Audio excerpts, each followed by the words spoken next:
तो good evening बच्चों। तो आज का चैप्टर है फोर्स, वही चैप्टर जो लास्ट टाइम हमने स्टार्ट किया था। एंड ये मेरा है आज का अपना है लेक्चर नंबर 2। ओके, तो लेक्चर नंबर 2 में हम क्या देखेंगे? आज हम देखेंगे कि force and effects of force. Okay, तो फोर्स के जो हमने इफेक्ट देखे थे, तो फोर्स क्या करता है, हमने क्या देखा था लास्ट टाइम? फोर्स हमने देखा था कि फोर्स हमारा फर्स्ट थिंग कि मेरा किसी भी बॉडी का शेप चेंज कर सकता है। सेकंड, वो किसी भी बॉडी का साइज चेंज कर सकता है। और थर्ड, वो बॉडी का स्टेट ऑफ मोशन वो चेंज कर सकता है। सो जो ये दो चीज़ें, पहली दो चीज़ें हैं कौन सी? एक मेरा शेप है और दूसरा मेरा साइज है। ये चेंज किस में होता है? ये नॉर्मली अगर चेंज देखा जाए तो this happens in non rigid body. Non rigid body मतलब, नॉन रिजिड बॉडी का मतलब क्या है? मतलब दीज आर डिफॉर्मेबल बॉडीज, मतलब दे डिफॉर्म, ये क्या कह सकते हैं हम? Deform on application of force.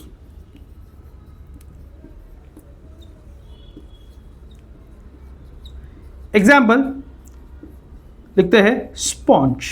मतलब स्पॉन्ज को अगर देखा जाए तो आप उसको फोर्स लगाते हो तो उसका हम शेप साइज हम चेंज कर सकते हैं। That is my non rigid body. मतलब ये क्या होता है? डिफॉर्म होता है under the application of force. Second क्या है मेरा? सेकंड है मेरा स्टेट। मतलब ये स्टेट कौन से बॉडीज में चेंज होता है? लेट्स कंसिडर, पहले सीखते हैं कि मेरा rigid body. So what is rigid body? These are non-deformable bodies, मतलब they do not deform under the application of force. Okay sir, तो ऐसी बॉडी होती है क्या जो डिफॉर्म नहीं होती है under the application of force? ऐसा कोई बॉडी होता नहीं है। नॉर्मली अगर देखा जाए तो all bodies deform under the application of force to at least to some extent, मतलब थोड़ा तो वो डिफॉर्म हो जाएगा। बट अगर देखा जाए तो जब हम मोशन स्टडी करते हैं या रेस्ट कंडीशन स्टडी करते हैं, तो जनरली हम बॉडीज को कंसिडर करते हैं कि बाबा फॉर एग्जाम्पल स्ट्रॉन्ग बॉडी रहेगा, मेटल रहेगा, स्टील रहेगा या मेरा स्टोन रहेगा, तो इनको हम कंसिडर करते हैं कि ये दीज आर रिजिड बॉडीज। मतलब ये बॉडी डिफॉर्म नहीं करती है under the application of force. मतलब फॉर एग्जांपल कंसिडर करते हैं, एग्जांपल मेरा steel. So it does not deform under the application of force. So जो भी पढ़ेंगे हम इसके आगे, तो we will always consider the body to be rigid body. So everything we hear henceforth we will be studying, everything will be studied with the keeping in mind the bodies are rigid. Okay, मतलब वो deform नहीं करेंगे under the application of force. ठीक है, लिखना है, लिख लो। Okay, 1 2 3, चलो।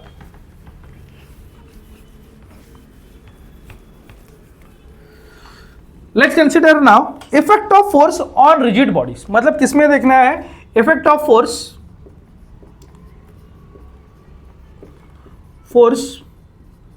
On rigid body.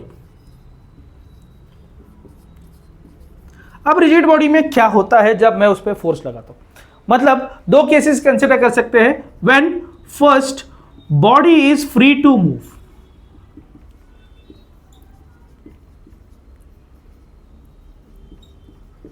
मतलब फॉर एग्जांपल सपोज ये मेरा फ्लोर है, और फ्लोर पे मैंने एक छोटा सा बॉल कंसिडर कर लिया। ओके, और इस बॉल पे मैंने लगाया फोर्स लगाने के बाद बॉल क्या हो जाएगा? बॉल आगे चला जाएगा because it is free to move in this direction. मतलब बॉल क्या हो जाएगा? Ball will get into linear motion, या हम उसे कह भी सकते हैं कि ये मेरा क्या आ जाएगा? ये मेरा आ जाएगा ट्रांसलेशनल मोशन में।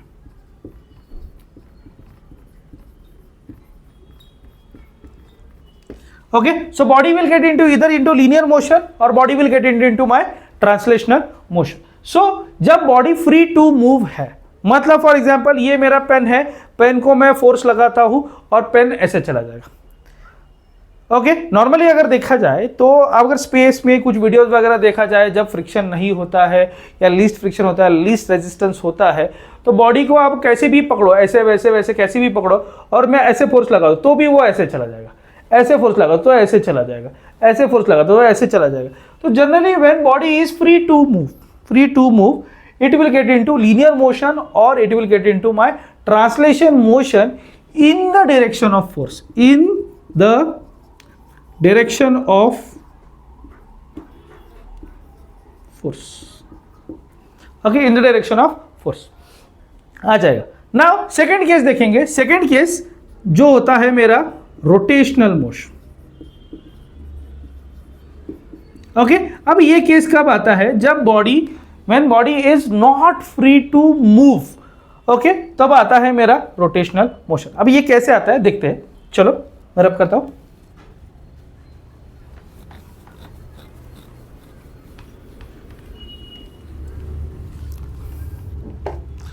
Let's see rotational motion. अभी रोटेशनल मोशन समझने के लिए let's consider any random body. ये रैंडम बॉडी है सपोज लो, और रैंडम बॉडी को सपोज मैंने क्या कर दिया है, इधर मैंने किल्ला ठोक दिया, मतलब I have nailed it here so that it is free to move about this nail. मतलब इसको क्या कर दिया, इधर मैंने कर दिया इसको पिवट. मैंने इसको कर दिया पिवट. मतलब दिस बॉडी कैन रोटेट, मतलब घूम सकता है अबाउट दिस पिवट. एंड मैंने लगाया थोड़ा सा फोर्स इस तरफ से. Okay, so what will this force do? This force will try to rotate the body. मतलब ये फोर्स क्या करेगा, इस बॉडी को रोटेट करने की कोशिश करेगा अबाउट दिस पिवट. क्यों रोटेट करने की कोशिश करेगा? बिकॉज ये बॉडी ट्रांसलेशन मोशन में नहीं आ सकता. मतलब इस बॉडी पे आप फोर्स लगाओ तो ये ट्रांसलेट नहीं करेगा या लीनियर मोशन में नहीं आएगा. क्यों नहीं आएगा?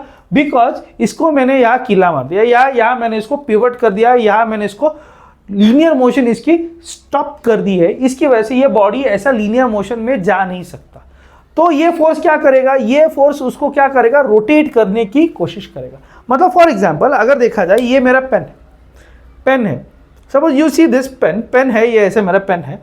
ओके, पेन को मैंने ये पिवट कर दिया, मतलब ये जो नेल है ये मेरा क्या है, पिवट है. ओके, अब मैं पिवट है, ये मेरा फोर्स लेता हूं, मैं उंगली ले रहा हूं, फोर्स लिया और फोर्स से मैं इस पेन को ढकेलने की कोशिश करता हूं. तो क्या हो जाएगा, ये जब मैं ढकेलने की कोशिश कर रहा हूं तो पेन क्या हो रहा है, पेन रोटेट हो रहा है. मतलब पेन ऐसा रोटेट हो रहा है. समझ में आ रहा है? पेन ऐसा रोटेट हो रहा है. रोटेट कहाँ हो रहा है? It is rotating about this pivot. मतलब इस पिवट के अबाउट मेरा पेन ऐसे रोटेट कर रहा है. ओके, तो ये जो इफेक्ट है, मतलब जो टर्निंग इफेक्ट,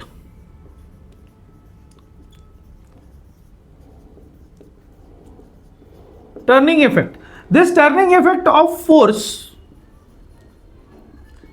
इसे कहते हैं मेरा मोमेंट ऑफ फोर्स.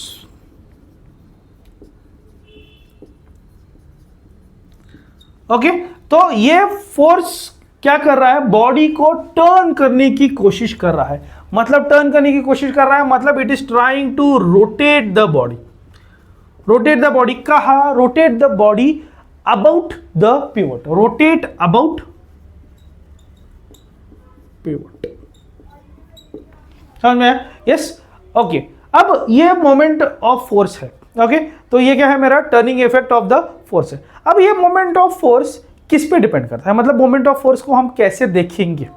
ओके, मतलब फॉर एग्जांपल इसको और अच्छे से समझने के लिए देखते हैं. Let's see a door.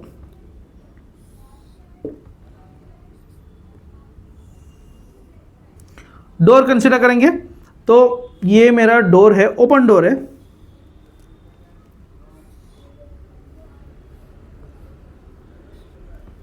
Okay, तो ये मेरा ओपन डोर है.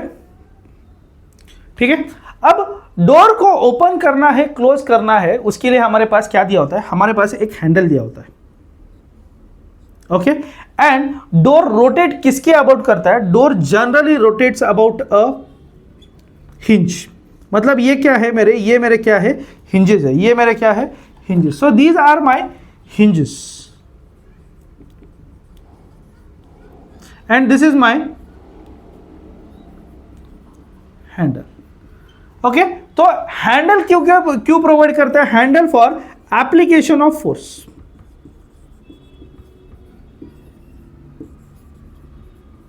और मेरा जो हिंजेस है, हिंजेस विल सर्व, या हिंजेस क्या काम करते हैं, hinges will serve as my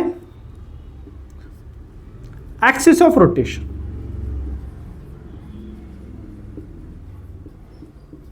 ये काम क्या करेंगे, hinges will provide me a axis of rotation and handle क्या करेंगे, ये मेरा एप्लीकेशन ऑफ फोर्स के लिए मेरे को एक सुटेबल पोजीशन प्रोवाइड करेंगे. तो मैं इसको पकड़ के खोल सकता हूं, बंद कर सकता हूं. ओके, अब डोर को आसानी से खोलना है या बंद करना है, तो उसके लिए मुझे एक तो प्रोवाइड किया है हैंडल. अब ये नेसेसरी है क्या, हैंडल मेरे को बस एंड में ही होना चाहिए, हैंडल इधर ही होना चाहिए, ऐसे कुछ नेसेसरी है क्या, नहीं, ऐसे कुछ तो नेसेसरी नहीं है. हैंडल तो मैं यहां भी प्रोवाइड कर सकता हूं, हैंडल तो यहां भी प्रोवाइड कर सकता हूं. फिर यहां क्यों नहीं दिया, यहां क्यों नहीं दिया, यही देने का रीजन क्या है, हैंडल यही देने का रीजन है कि सर बोलोगे सर ये यहां दिया तो मुझे आसान हो जाएगा खोलना और बंद करना, यहां दिया तो थोड़ा मुश्किल हो जाएगा, यहां दिया तो और ही मुश्किल हो जाएगा, यहां पकड़ना एक तो मुश्किल जाएगा, और डोर खोलना और ज्यादा बंद करने के लिए, डोर खोलने और बंद करने के लिए मुझे यहां क्या करना पड़ेगा, ज्यादा फोर्स लगाना पड़ेगा. मतलब उतने ही स्पीड से अगर मुझे डोर खोलना है, यहां हैंडल हो या हैंडल हो, तो इस हैंडल से मैं उतनी ही स्पीड से और आसानी से डोर खोलना या बंद कर सकता हूं. बट इस हैंडल से मुझे डोर खोलना या बंद करना बहुत मुश्किल जाएगा. तो जैसे ही मेरा हैंडल एक्सिस के पास आने लगेगा, मतलब मैं हैंडल इस तरफ मेरा मूव करने लगेगा, तो मेरा क्या हो जाएगा, मुझे डोर खोलना या बंद करना मुश्किल हो जाएगा. ओके, तो जो ये टर्निंग इफेक्ट है, टर्निंग इफेक्ट किस पे डिपेंड कर रहा है, टर्निंग इफेक्ट एक तो पहली बात डिपेंड कर रहा है कि मेरा जो एप्लीकेशन ऑफ फोर्स है, एप्लीकेशन ऑफ फोर्स है, ये मेरा एक्सिस के कितने पास है या दूर है. तो जितना मैं एक्सिस से दूर चला जाऊंगा, तो मेरा ये जो टर्निंग इफेक्ट है वो क्या आएगा, ज्यादा आएगा. ओके, और जितना मैं एक्सिस के पास चला जाऊंगा, तो उतना टर्निंग इफेक्ट मेरा कम आएगा. ओके सर, बट यहां होगा तो मैं ज्यादा फोर्स लगा के मैं उतना ही टर्निंग इफेक्ट ला सकता हूं. यस, यहां मैं जितना मैं एक्सिस के पास जाऊंगा, उतना सेम टर्निंग इफेक्ट के लिए मैं ज्यादा फोर्स लगाना पड़ेगा. सो द टर्निंग इफेक्ट किस पे डिपेंड कर रहा है, टर्निंग इफेक्ट एक तो मेरा डिस्टेंस पे भी डिपेंड कर रहा है, दूसरा मैग्नीट्यूड ऑफ फोर्स पे भी डिपेंड कर रहा है. ओके, तो टर्निंग इफेक्ट के लिए, वही टर्निंग इफेक्ट के लिए मुझे फोर्स ज्यादा भी लगाना पड़ेगा और मेरे को कम भी लगाना पड़ेगा. सो ये जो टर्निंग इफेक्ट है, it depends on two things. कौन से दो चीजें पर डिपेंड कर रहा है. फर्स्ट थिंग किस पर डिपेंड कर रहा है, it depends on distance of force, distance of point of application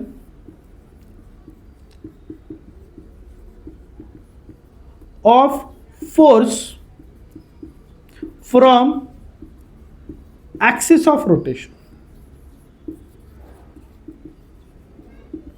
एक इस पे डिपेंड करेगा, दूसरा किस पे डिपेंड करेगा, इट विल ऑल्सो डिपेंड, ऊपर ही लिखता हूं मैं, मैग्नीट्यूड ऑफ फोर्स.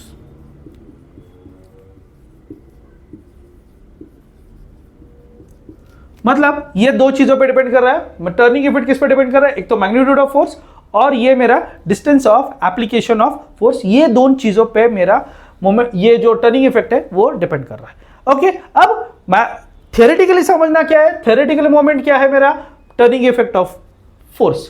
अब मैथमेटिकली अगर समझना है या फिजिकल मतलब क्वांटिटेटिवली समझना है, तो ये रब कर देता हूं मैं थोड़ा सा. तो समझने के लिए हम क्या समझते हैं, लेट्स सी कि सर ये डिस्टेंस है, distance of point of application from the of force from the axis of rotation. Sir अब ये इस केस में देखा जाए तो ये मेरा पिवट है और ये मेरा फोर्स है, तो इस केस में ये डिस्टेंस कंसीडर करना पड़ेगा क्या मुझे, सर नहीं, ये डिस्टेंस मुझे नहीं कंसीडर करना. सर मुझे क्या करना पड़ेगा, मुझे डिस्टेंस कौन सा कंसीडर करना पड़ेगा. तो लेट्स सी, ये जो फोर्स है, फोर्स को क्या करता हूं मैं, एक्सटेंड करता हूं. मतलब ये क्या हो जाएगा, ये जो एक्सटेंशन है, this becomes my line of action. Line of action मतलब क्या, कि the line along which the force acts is generally called as my line of action. So ये मेरा क्या है, लाइन ऑफ एक्शन। और मेरा ये जो डिस्टेंस है, ये distance minimum distance from the line of action में कंसिडर करूंगा। मतलब ये जो मिनिमम डिस्टेंस कब आएगा, when the line joining the pivot और the axis of rotation is perpendicular to the line of action. Okay, मतलब यहां से पिवट से जो लाइन आ रही है, वो जो लाइन ऑफ एक्शन फोर्स की जो लाइन ऑफ एक्शन है, उसको जब परपेंडिकुलर होगा तब ये डिस्टेंस क्या हो जाएगा, मेरा मिनिमम हो जाएगा। एंड ये डिस्टेंस मैं कंसिडर करूंगा। सो मैथमेटिकली मैं क्या कह सकता हूं, मैथमेटिकली मैं मोमेंट ऑफ फोर्स को कह सकता हूं, moment of force is equal to it is the product of क्या प्रोडक्ट, पहला magnitude of force, product of magnitude of force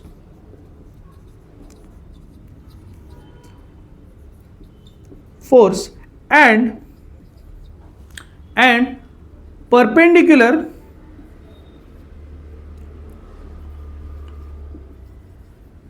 perpendicular distance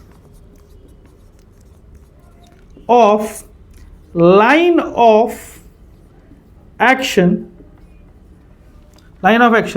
from the axis of rotation. So it is the product of magnitude of force and perpendicular distance of line of action from the axis of rotation. So this is my moment of force. ये क्या है मेरा, ये मेरा है moment of force.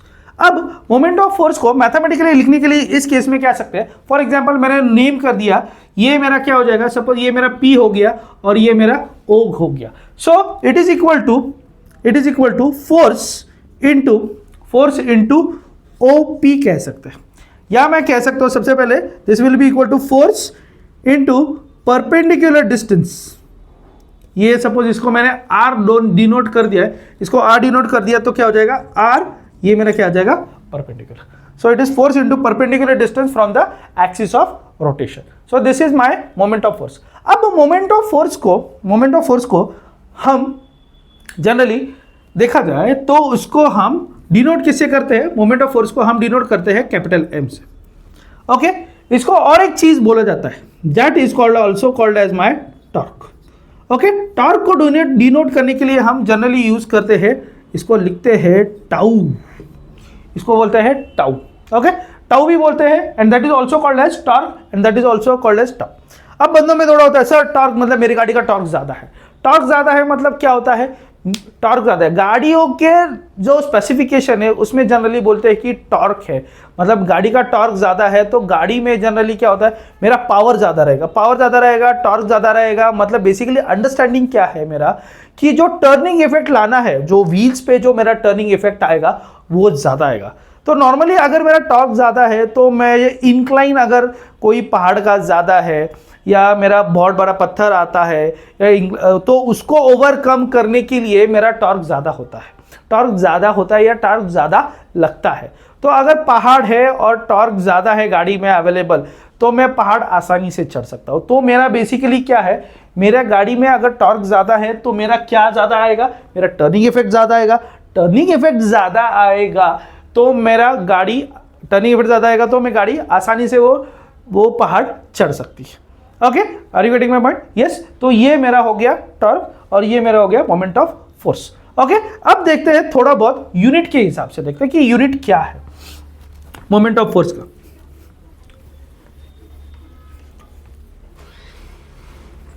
Let's see units. अच्छा, units अभी देखा जाए तो यूनिट्स अब मोमेंट ऑफ फोर्स के लिए हम डिनोट करने के लिए हम क्या लगाते हैं, हम यूज करते हैं M। So M is equal to force into distance. Okay, force into distance. Okay, तो ये क्या हो जाएगा, फोर्स क्या है मेरा, फोर्स का यूनिट क्या है मेरा न्यूटन, डिस्टेंस का यूनिट क्या है मेरा newton metre. So this is my SI unit. ये कौन सा यूनिट है मेरा, एसआई यूनिट. तो ये मेरा न्यूटन, फोर्स न्यूटन है, एसआई फोर्स का यूनिट, एसआई यूनिट न्यूटन है, डिस्टेंस का एसआई यूनिट मेरा मीटर है. So this will become my SI unit. वैसे मेरा सीजीएस यूनिट भी होगा. सीजीएस न्यूटन के लिए हम क्या लिखते हैं, सीजीएस में हम लिखते हैं डाइन, और मीटर को हम क्या लिखते हैं, हम सेंटीमीटर. ओके सर, ये तो देख लिया. इसका कन्वर्जन भी पता होना चाहिए. कन्वर्जन कैसे देखेंगे, 1 newton metre is equal to क्या आ जाएगा मेरा, 1 newton is equal to how much, 10⁵ dyne. सही है. और मीटर का क्या हो जाएगा, 100 सेंटीमीटर. तो क्या हो जाएगा मेरा, 10⁷ डाइन सेंटीमीटर आएगा. Okay, so 1 newton metre is equal to 10⁷ dyne centimetre. Okay, तो ये मेरा एसआई यूनिट और ये मेरा सीजीएस यूनिट. वैसे अगर मास और ग्रेविटेशनल टर्म्स में देखना है, mass and gravitational units,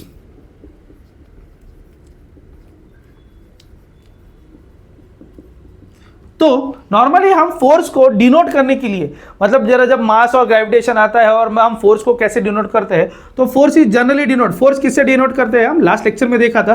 force का यूनिट क्या है, केजीएफ, किलोग्राम फोर्स.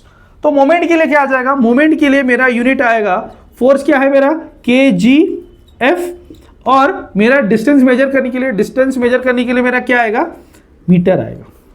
सो मेरा यूनिट क्या आ जाएगा, मेरा यूनिट आएगा केजीएफ मीटर आएगा. ओके, ये कौन सा आएगा, ये मेरा बड़ा यूनिट आएगा. वैसे स्मॉलर यूनिट भी क्या आएगा मेरा, ग्राम फोर्स इनटू सेंटीमीटर. अब 1 kgf मुझे पता है, 1 kgf मुझे पता है 9.8 न्यूटन होता है, और मीटर का वेटर वैसे. सो मेरा अगर देखा जाए 1 kgf metre will be equal to 9.8 newton metre. वैसे मोमेंट के लिए क्या हो जाएगा, इसमें मोमेंट के लिए क्या हो जाएगा, ये मोमेंट का है यूनिट.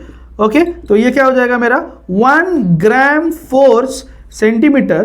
1 ग्राम फोर्स हमने क्या देखा था, 1 gram force is equal to हमने देखा था 980 डाइन्स देखा था, और सेंटीमीटर का वैसे क्या वैसा. Okay, so 1 gram force is equal to gram force into centimetre is equal to 980 dynes centimetre. तो ये मेरे दो एडिशनल यूनिट्स है, और ये मेरे ऐसा यूनिट्स है. So these are generalized units used for defining my moment. ठीक है. अब सर मोमेंट है, सर ये तो मोमेंट मेरा क्या ला रहा है, मोमेंट मेरा ला रहा है रोटेशन. ओके, अब मोमेंट क्या है, जनरली मेरा मोमेंट अगर देखा जाए, मोमेंट क्या है मेरा, वेक्टर क्वांटिटी है.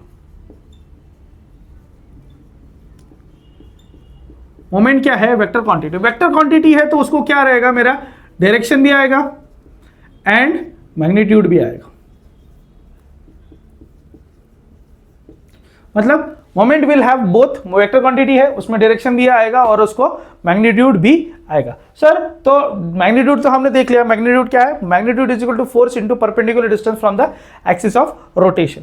सर डायरेक्शन का क्या है, डायरेक्शन अभी देखो जाए तो मोमेंट क्या ला रहा है, मोमेंट एक तो मेरा फर्स्ट थिंग मेरा रोटेशनल वाला है, मतलब रोटेशन लाएगा. रोटेशन के दो ही डायरेक्शन हो सकते हैं, एक तो मेरा क्लॉकवाइज हो सकता है, नहीं तो मेरा एंटी क्लॉकवाइज हो सकता है. सो जनरली हम देखते हैं कि दो ही आएंगे, क्लॉकवाइज या एंटी क्लॉकवाइज. तो normally if you measure angle, आप एंगल जब मेजर करते हो तो एंगल कैसे मेजर करते हो, ये लाइन डाला, ये पॉइंट डाला, ये एंगल ऐसे मेजर किया. मैं एंगल कैसे मेजर करता हूँ, you measure it anti clockwise, theta करते हो और ये लाइन लगा है. सो जनरली यू मेजर, मेरा जो एंगल कैसे मेजर करते हो, मेरा एंटी क्लॉकवाइज मेजर करते हो. तो ये जो यूनिवर्सल साइन कन्वेंशन के हिसाब से अगर नॉर्मली अगर देखा जाए तो एंटी क्लॉकवाइज रोटेशन होता है, तो generally it is considered as positive. और अगर मेरा क्लॉकवाइज रोटेशन होता है तो generally it is considered as negative. Okay, तो एंटी क्लॉकवाइज रोटेट कर रहा है तो इसे क्या कहेंगे मेरा पॉजिटिव, क्लॉकवाइज रोटेट कर रहा है तो उसे कहेंगे नेगेटिव. ओके, चलो देखते हैं. एक बॉडी है, सपोज ये मेरा सर्कुलर बॉडी है और इसका पिवट मैंने सेंटर पे लगाया. ये मेरा क्या है, पिवट. नहीं, पी लिखता हूँ, बस पिवट नहीं लिखता, पी लिखता हूँ. ये मेरा क्या है, पिवट है. अब इसको रोटेट करने के लिए मुझे क्या लगाना पड़ेगा, रोटेट करने के लिए मुझे लगाना फोर्स लगाना पड़ेगा। अब कम ताकत से मुझे रोटेट करना है तो फोर्स में जनरली कहाँ लगाऊंगा, फोर्स लगाऊंगा मेरा टेंजेंट पे, मतलब सबसे दूर लगाऊंगा एक्सिस ऑफ रोटेशन से, तो मुझे कम फोर्स लगानी पड़ेगी। तो मैं क्या लगाता हूँ, फोर्स लगाता हूँ यहाँ। सपोज मैं फोर्स कहाँ लगाया, फोर्स लगाया मैंने यहाँ, फोर्स लगाया। तो this is the point where I apply my force. अब ये फोर्स कौन से टाइप का रोटेशन जनरेट करेगा, so it will create my clockwise rotation. ये रोटेशन कैसे लाएगा, मेरा क्लॉकवाइज रोटेशन लाएगा। So direction of moment of force,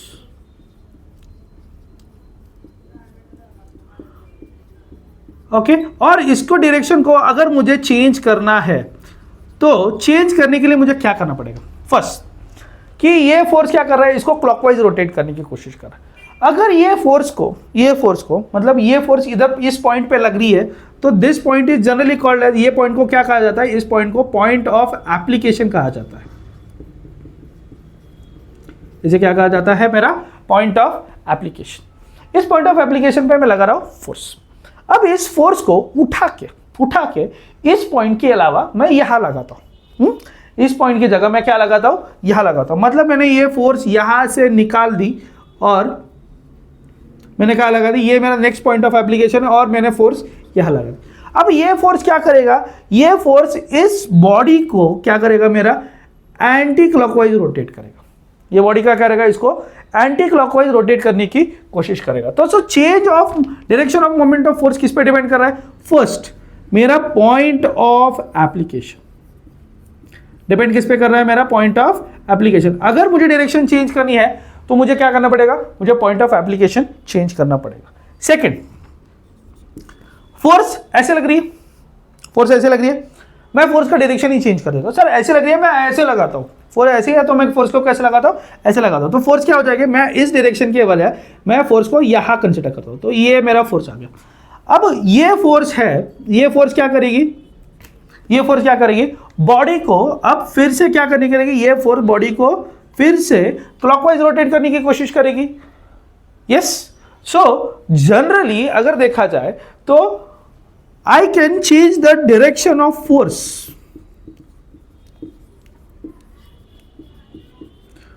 direction of force to change the direction of moment of force. मतलब डायरेक्शन ऑफ फोर्स किसके लिए कीजिए, मोमेंट ऑफ फोर्स की डायरेक्शन चेंज करने के लिए मैं उसको यूज कर सकता हूं। Are you getting my point? So ये मेरे दो चीजें हैं जिसको मुझे ये करना पड़ेगा, ठीक है। अब देखते हैं इसका, लिखना है इसको शॉर्ट फॉर्म में, ओके। तो इसका देखते हैं एप्लीकेशन। सर यूज क्या होता है, सर हम मोमेंट ऑफ फोर्स पढ़ रहे हैं इतना सब सब सब सब, इसको यूज कहाँ करेंगे सर, कहाँ मतलब यूज होता है। तो सबसे पहले एग्जांपल तो देखा, सबसे पहले हमने एग्जांपल देखा कि सबसे मोस्ट इंपॉर्टेंट एग्जांपल देखा था कि डोर। सो डोर का हैंडल दूर क्यों होना चाहिए, सो डोर का हैंडल मेरा दूर होना चाहिए कि मिनिमम फोर्स में मैं उसको खोलना बंद करना कर सकता हूँ। सो जितना मेरा हैंडल हिंज से दूर रहेगा उतने कम फोर्स में उसको खोलना और बंद करना मैं कर सकता हूँ। सेकेंड थिंग, मेरा क्या कर सकते हैं, मेरा अगर देखा जाए तो मेरा स्पैनर कंसिडर कर सकते हैं। स्पैनर देखा है, ओके। अगर गाड़ी का पहिया है, सपोज ये मेरा पहिया है, ओके। यहां पे सपोज मेरा नट है, ओके। तो नॉर्मली देखा होगा, देखा नहीं होगा, मैं किया होगा, इफ यू हैव सीन कि यू गो, गाड़ी का टायर पंचर हो जाता है और टायर पंचर हो रहा है तो आपको टायर बदलना है, टायर बदलना है तो ये जो इसके नट्स होते हैं, ओके, तो ये बहुत टाइट हो चुके होते हैं। और टाइट खोलने के लिए जनरली उसको क्या दिया जाता है, उसको खोलने के लिए आपके पास एक स्पैनर दिया होता है। तो स्पैनर कैसे होता है, if you see spanner is like this,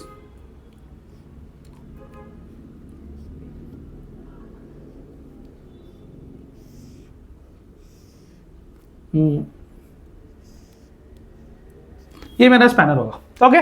तो इसको खोलने के लिए मुझे क्या करना पड़ेगा, पहले एंटी क्लॉकवाइज रोटेट करना पड़ेगा तो वो मेरा खुल जाएगा, ओके। अब इसको खोलने के लिए ये बहुत टाइट होता है, जो जनरली नेट बहुत सारा यूज होके टायर गर्म होके वगैरह सब, ये बहुत टाइट हो गया होता है। इसको खोलने के लिए मुझे क्या करना पड़ेगा, एक तो मेरा फोर्स ज़्यादा लगाना पड़ेगा।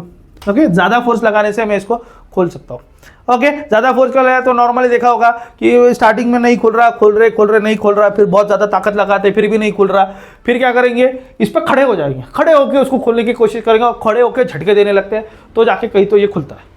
Okay, that is one way, that is one way. Other way क्या करते हैं, जनरली अगर देखा जाए कई जगह क्या करते हैं, एक बड़ा सा पाइप लेके आते हैं, फिर भी नहीं खुल रहा, बड़ा सा पाइप लेके आए, पाइप, अरे ऐसा नहीं, ऐसे लगाते हैं, ठीक है, पाइप ऐसे खोल के पाइप लगाया है, बड़ा सा पाइप।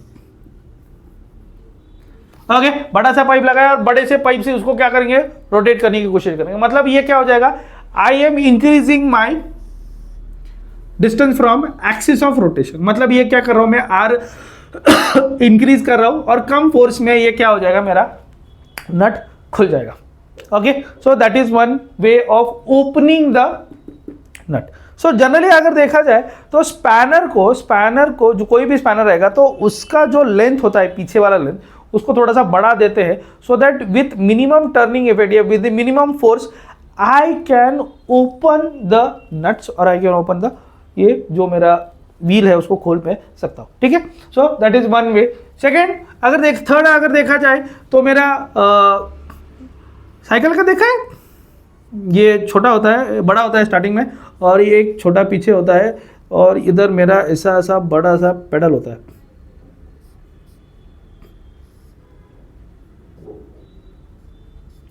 ओके, सो ये पेडल की लेंथ क्यों दी रहती है, इधर ही देते ना, ये पेडल इतना इधर दूर क्यों देना था, बहुत बार ये सर्कल के बाहर देने की क्या जरूरत है, इधर ही देना चाहिए था, बहुत दूर क्यों डिस्टेंस दिया। ये ज्यादा डिस्टेंस देने का मेन रीजन ही है कि मेरा जितना distance from the axis of rotation ज्यादा रहेगा, उतना ज्यादा मेरा क्या आएगा, उतना ज्यादा मेरा टर्निंग इफेक्ट आएगा, उतना ज्यादा मेरा क्या आएगा, टर्निंग इफेक्ट आएगा।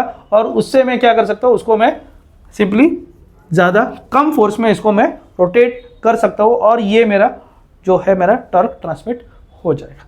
सो this is the application of क्या है, मेरा application of moment of force.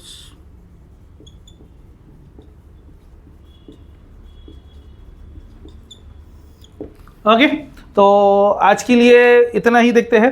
Okay, तो ये application I hope you have understood, मतलब जितना भी अंडरस्टूड है सब समझ में आया है। ओके, आज के लिए इधर ही रुकते हैं, अगले लेक्चर में देखेंगे कपल क्या होता है और मेरा जो है स्टैटिक डायनामिक इक्विलिब्रियम्स कैसे है, क्या है, ये देखेंगे नेक्स्ट लेक्चर। ओके, चलो आज के लिए इतना काफ़ी है। थैंक यू, जय हिंद, जय महाराष्ट्र।